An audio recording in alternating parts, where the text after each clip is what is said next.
Hello students. मुस्लिम विधि के अंतर्गत एक टॉपिक है जनकता, धर्मजत्व और अभिस्वीकृति, पेरेंटेज, लेजिटिमेसी एंड एक्नॉलेजमेंट। इसमें है जनकता, मातृत्व तथा पितृत्व। माता पिता का अपने बच्चे के साथ संबंध जनकता कहलाता है। माता तथा बच्चे का विधिक संबंध मातृत्व, मैटरनिटी, तथा पिता का बच्चे के साथ विधिक संबंध पितृत्व या पैटर्निटी कहलाता है। मातृत्व कैसे स्थापित होता है? सुन्नी विधि के अंतर्गत बच्चे का मातृत्व बच्चे को जन्म देने वाली माता में स्थापित किया जाता है, चाहे बच्चा विवाह या जारता का परिणाम हो। इसलिए अवैध बच्चा भी माता से संपत्ति को दाय में प्राप्त करने का अधिकारी होता है।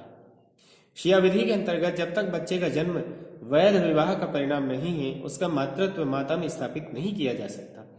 जारता या जिना या अवैध संभोग वे जन्म लिया बच्चा अवैध होता है तथा उसका मातृत्व माता में स्थापित होने के कारण उसे माता से ही संपत्ति दाय में प्राप्त करने का अधिकार नहीं होता है। पितृत्व कैसे स्थापित होता है? किसी बच्चे का पितृत्व सिर्फ उसके माता पिता के विवाह होने से स्थापित किया जा सकता है। विवाह वैध यानी सही, अनियमित यानी फासिद हो सकता है, लेकिन बातिल यानी शून्य नहीं होना चाहिए। विवाह निम्न रूपों से स्थापित किया जा सकता है। पहला है प्रत्यक्ष प्रमाण, दूसरा अप्रत्यक्ष प्रमाण। प्रत्यक्ष प्रमाण के अभाव में विवाह की अवधारणा निम्न परिस्थितियों में होती है। पहला, लंबे समय तक सहवास, दूसरा पिता द्वारा अभिस्वीकृति और तीसरा स्त्री की पत्नी की भांति अभिस्वीकृति है। मुस्लिम विधि में सुन्नी और शिया दोनों विधियों के अंतर्गत शून्य विवाह के बच्चे का पितृत्व स्थापित नहीं किया जा सकता है। अब है धर्मजत्व या लेजिटिमेसी। धर्मजत्व यानी धर्मजता, वैधता का प्रश्न सीधा पितृत्वता से जुड़ा हुआ है। जब किसी बच्चे की पितृत्वता स्थापित हो जाती है तो उसका धर्मजत्व भी स्थापित हो जाता है। बच्चे का धर्मजत्व उसके माता पिता की विवाह की वैधता पर निर्भर करता है। Habibur Rahman versus Altaf Ali 1921 Indian appeals. इस केस में प्रिवी काउंसिल ने कहा कि मुस्लिम विधि में बच्चे के धर्मज होने के लिए यह आवश्यक है कि वह किसी पुरुष या पत्नी या किसी पुरुष और उसकी दासी की संतान हो। अन्य जब बच्चे जिना अर्थात अवैध संभोग की संतान है तथा बच्चे वैध नहीं हो सकते। पत्नी का अर्थ वैध विवाह की पत्नी होता है। यदि विवाह के लिए प्रत्यक्ष प्रमाण नहीं है तो अप्रत्यक्ष प्रमाण द्वारा भी विवाह सिद्ध किया जा सकता है। अप्रत्यक्ष प्रमाण की एक रीति धर्मजत्व की अभिस्वीकृति भी है। अप्रत्यक्ष प्रमाण की एक उपधारणा उत्पन्न की जाती है, उसका खंडन भी किया जा सकता है। इस बात का प्रमाण दिया जा सकता है कि जब बच्चों का गर्भधारण किया गया था उस समय माता पिता में कोई विवाह नहीं था, तो बच्चे अधर्मज होंगे और उन्हें अभिस्वीकृति द्वारा वैध या धर्मज नहीं बनाया जा सकता है। मुस्लिम विधि के अंतर्गत धर्मजत्व की उपधारणा, इस संबंध में निम्न नियम है। पहला, विवाह के 6 मास के अंदर जन्मा बच्चा अधर्मज होता है जब तक कि पिता उसे अभिस्वीकृत न कर दे। दूसरा, विवाह के 6 मास के बाद जन्मा बच्चा धर्मज होता है जब तक कि पिता उसे अस्वीकार न कर दे। तीसरा, विवाह की समाप्ति के बाद हुआ बच्चा धर्मज होता है अगर उसका जन्म फर्स्ट शिया विधि के अंतर्गत 10 चंद्रमास के अंदर उत्पन्न हुआ हो, दूसरा हनफी विधि में 2 चंद्र वर्षों के भीतर उत्पन्न हुआ हो और शफी और मालिकी विधि में 4 चंद्र वर्षों के भीतर उत्पन्न हुआ हो। अब है भारतीय साक्ष्य अधिनियम इंडियन एविडेंस एक्ट की धारा 112 के अंतर्गत धर्मजत्व की निश्चायक उपधारणा मानी गई है। धर्मजत्व की यदि विवाह वैध हो, विवाह के कायम रहने के दौरान बच्चे का जन्म हुआ हो।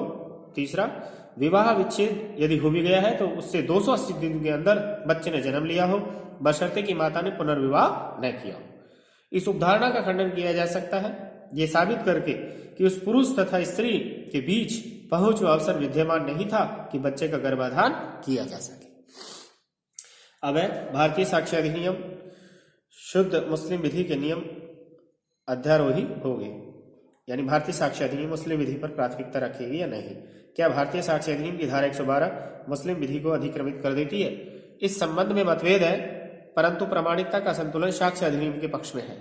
Sir D.F. मुल्ला के अनुसार साक्ष्य अधिनियम के उपबंध मुस्लिम विधि के ग्रंथ में निहित मूल विधि को निष्प्रभावी कर देते हैं। सिफ्त मोहम्मद वर्सेस मोहम्मद 1926 इलाहाबाद। इस केस में इलाहाबाद उच्च न्यायालय ने निर्णय दिया था कि उक्त धारा मुस्लिम विधि को निष्प्रभावी कर देती है और मुसलमानों पर लागू होती है। लाहौर उच्च न्यायालय ने भी इस मत का समर्थन किया है। कनीज वर्सेज हसन 1926 अवध न्यायालय ने भी उपरोक्त मत का समर्थन किया है, लेकिन वैध विवाह पर ही मान्य माना गया। अनियमित विवाह के होने पर धारा 112 लागू नहीं हुई। जैसे एक स्त्री को उसके पति ने विवाह के कुछ ही दिन बाद इस कारण से घर से निकाल दिया कि वह विवाह के समय गर्भवती थी और यह तथ्य उससे छिपाया गया था। इसके 4 महीने बाद उसे स्त्री ने एक बालक को जन्म दिया। यह निर्णित किया गया कि इस मामले में भारतीय साक्ष्य अधिनियम की धारा 112 के अंतर्गत कोई उपधारणा नहीं की जा सकती, क्योंकि कोई मान्य विवाह नहीं हुआ था। विवाह से धर्मजत्व की उपधारणा। जहां कुछ परिस्थितियों में विवाह की उपधारणा उत्पन्न होती हो तो उस विवाह से उत्पन्न संतान के धर्मजत्व की मान्यता उत्पन्न होती है। मोहम्मद वाकर बनाम सिराजुन्निसा, इस केस में प्रिवी काउंसिल ने कहा कि मुस्लिम माता पिता के विवाह की वैधता के किसी औपचारिक कार्य के प्रमाण या कम से कम किसी प्रत्यक्ष प्रमाण के बिना ही संतान के धर्मजत्व की उपधारणा करना, उसका अनुमान लगाना उचित हो सकता है। अब है धर्मजत्व और धर्मजकरण का प्रभेद या अंतर। हबीबुर रहमान वर्सेस अल्ताफ अली, इस केस में विवाह को उचित स्वीकृति के प्रमाण के अभाव में वाद को खारिज करते हुए प्रिवी काउंसिल ने माना कि धर्मजत्व व धर्मजकरण का अंतर स्पष्ट करते हुए कहा प्रिवी काउंसिल ने कि धर्मजत्व एक ऐसी स्थिति है जो अस्तित्व रखने वाले कुछ तथ्यों का परिणाम होती है और धर्मजकरण एक कार्यवाही है जो एक ऐसी स्थिति को जन्म देती है जिसका अस्तित्व पहले नहीं था। अर्थात मुस्लिम विधि में कोई धर्मजकरण नहीं है, जबकि हिंदू विधि मान्यता देती है। जैसे दत्तक ग्रहण, इसके द्वारा पुत्र और पुत्र पुत्री को गोद के द्वारा अपना बनाया जा सकता है। किसी भी लड़का लड़की को गोद लिया जा सकता है, दत्तक लिया जा सकता है, तो स्वयं के पुत्र पुत्री की भांति माने जाएंगे। मुस्लिम विधि में विवाह को साबित करना आवश्यक है। प्रत्यक्ष परोक्ष परिणाम धर्मजत्व की अभिस्वीकृति परोक्ष प्रमाण की रीति है, परंतु उसे प्रत्यक्षतः असंभव नहीं होना चाहिए। जैसे अभिस्वीकृति करने वाला आयु के हिसाब से पात्रता नहीं रखता हो तो फिर उसको अभिस्वीकृति नहीं दी जा सकती। इस तरीके से आज की बात इतनी बहुत कि जनकता, धर्मजत्व और अभिस्वीकृति। और धर्मजत्व भारतीय साक्ष्य अधिनियम की धारा 112 और हबीबुर रहमान अल्ताफ अली के केस के संबंध में आपको बताया। नेक्स्ट टॉपिक कल। Thank you.